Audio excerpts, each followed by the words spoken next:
ছাত্ৰ-ছাত্ৰীসকল সকলোকে এডুকেশ্যনেল চেনেললৈ স্বাগতম জনাইছোঁ। আজি তোমালোকৰ পাঠ 11 অসমৰ প্ৰাকৃতিক সম্পদ এই পাঠটিৰ অনুশীলনীত থকা প্ৰশ্ন উত্তৰসমূহ কৰি দিবলৈ চেষ্টা কৰিম। গতিকে আহা আমি এই ভিডিঅ'টিৰ জৰিয়তে প্ৰশ্ন উত্তৰসমূহ কৰিবলৈ আৰম্ভ কৰোঁ। অনুশীলনীৰ প্ৰথম প্ৰশ্নটো হৈছে উত্তৰ দিয়া ক প্ৰাকৃতিক সম্পদ কাক বোলে। আমি পাঠটিত আলোচনা কৰোঁতে পাইছিলোঁ যে প্ৰকৃতিৰ পৰা পোৱা সকলো সম্পদবোৰকে আমি প্ৰাকৃতিক সম্পদ বুলি কওঁ আৰু প্ৰাকৃতিক সম্পদবোৰ আমাৰ উপকাৰ সাধন কৰে।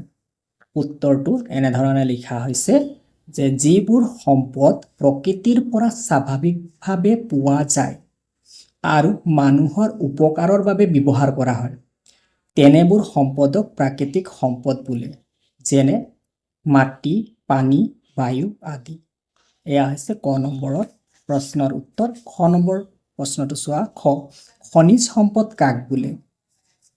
খনিজ সম্পদৰ উত্তৰটো এনেধৰণে লিখা হৈছে। উত্তৰ ভূগৰ্ভত পোৱা খাৰুৱা তেল, প্ৰাকৃতিক গেছ, কয়লা, চূণশিল আদি সম্পদবোৰকে খনিজ সম্পদ বোলে। যিবোৰ সম্পদ আমি ভূগৰ্ভৰ পৰা আহৰণ কৰোঁ, ভূগৰ্ভৰ পৰা আহৰণ কৰা সম্পদবোৰকে খনিজ সম্পদ বুলি কোৱা হয়। গ নম্বৰ প্ৰশ্ন। অসমৰ প্ৰধান খনিজ সম্পদসমূহ কি কি? গ নম্বৰৰ উত্তৰটো এনেধৰণে লিখা হৈছে। চোৱা।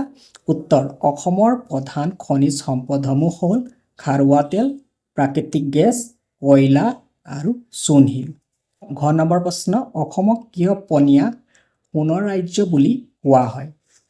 ঘ নম্বৰৰ উত্তৰটো এনেধৰণে লিখা হৈছে। চোৱা।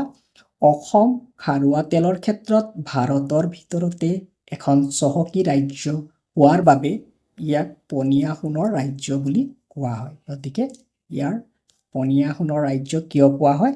ভাৰতৰ ভিতৰতে খাৰুৱা তেলৰ ক্ষেত্ৰত অসম এখন চহকী ৰাজ্য হোৱাৰ বাবে অসমক পনীয়া সোণৰ ৰাজ্য বুলি কোৱা হয়। জলজ সম্পদ কাক বোলে? জলজ সম্পদৰ উত্তৰটো এনেধৰণে লিখা হৈছে যে জলজ সম্পদ কাক বোলে? জলজ সম্পদ কাক বোলে? জলজ সম্পদৰ উত্তৰটো এনেধৰণে লিখা হৈছে যে পানীত থকা উদ্ভিদ আৰু প্ৰাণীসমূহেই হ'ল জলজ সম্পদ।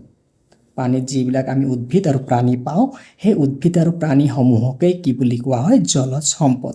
যেনে মাছ, কাছ, ঘৰিয়াল, মেটেকা, পদুম আদি।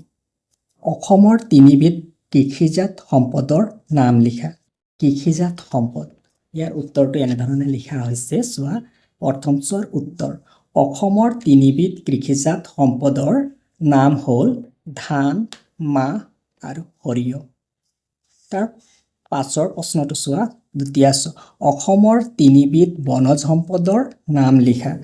ইয়াৰ আনচাৰটো হৈছে অসমৰ তিনিবিধ বনজ সম্পদৰ নাম হ'ল শাল, চেগুন আৰু বাঘ। বনজ সম্পদক দুটা ভাগত ভাগ কৰা হৈছিলে, এটা উদ্ভিদ আৰু প্ৰাণী।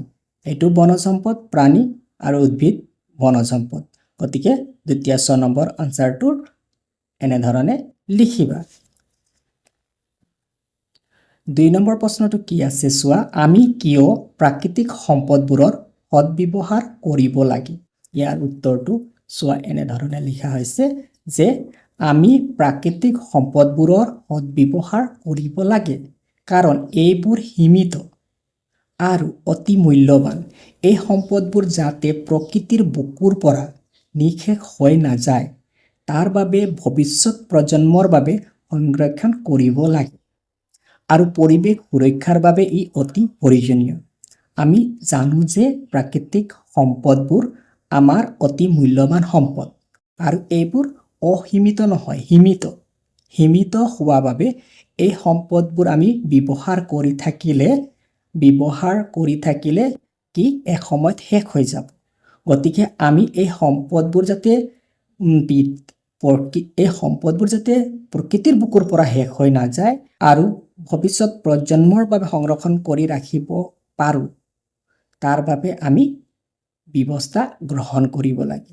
সম্পদবোৰ আমি অযথা ব্যৱহাৰ কৰিব নালাগে আৰু এই সম্পদসমূহে কি কৰে?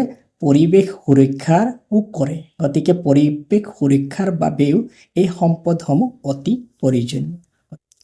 3 নম্বৰ শুদ্ধ উত্তৰটো টিক চিন দিয়া ক আলকাট্ৰা কয়লা খনিত পোৱা যায় আলকাট্ৰা কয়লা খনিত পোৱা নাযায় আলকাট্ৰা আমি ক'ৰ পৰা পাওঁ খাৰুৱা তেলৰ পৰা পাওঁ গতিকে এইটো শুদ্ধ নহয় গতিকে শুদ্ধ চিন দিব নালাগে খ নম্বৰ চূণশিল এবিধ বনজ সম্পদ বুলি ক'লে বনজ সম্পদক দুটা ভাগত ভগাব পাৰি এটা প্ৰাণী আৰু উদ্ভিদ চূণশিল প্ৰাণীও নহয় উদ্ভিদো নহয় চূণশিল বনজ সম্পদত নপৰিব অসমৰ কাৰ্বি আংলং জিলাত খাৰুৱা তেল প্ৰচুৰ পৰিমাণে পোৱা নাযায় কি প্ৰচুৰ পৰিমাণে কি পোৱা যায় চূণশিল ইয়াত খাৰুৱা তেল দিছে গতিকে এইটো কাৰেক্ট নহয় শুদ্ধ চিন দিব নালাগে 9 নম্বৰ ভূগৰ্ভত পোৱা খাৰুৱা তেল পোনে পোনে ব্যৱহাৰৰ বাবে উপযোগী আমি যেটো মাটিৰ তলৰ পৰা যেটো তেল পাওঁ খাৰুৱা তেল এইটো পোনে পোনে ব্যৱহাৰৰ বাবে উপযোগী নহয় আমি ইয়াক পৰিশোধন কৰাৰ পাছতহে কেৰাচিন ডিজেল পেট্ৰল আদি পাওঁ আৰু ব্যৱহাৰ কৰোঁ গতিকে এইটো শুদ্ধ নহব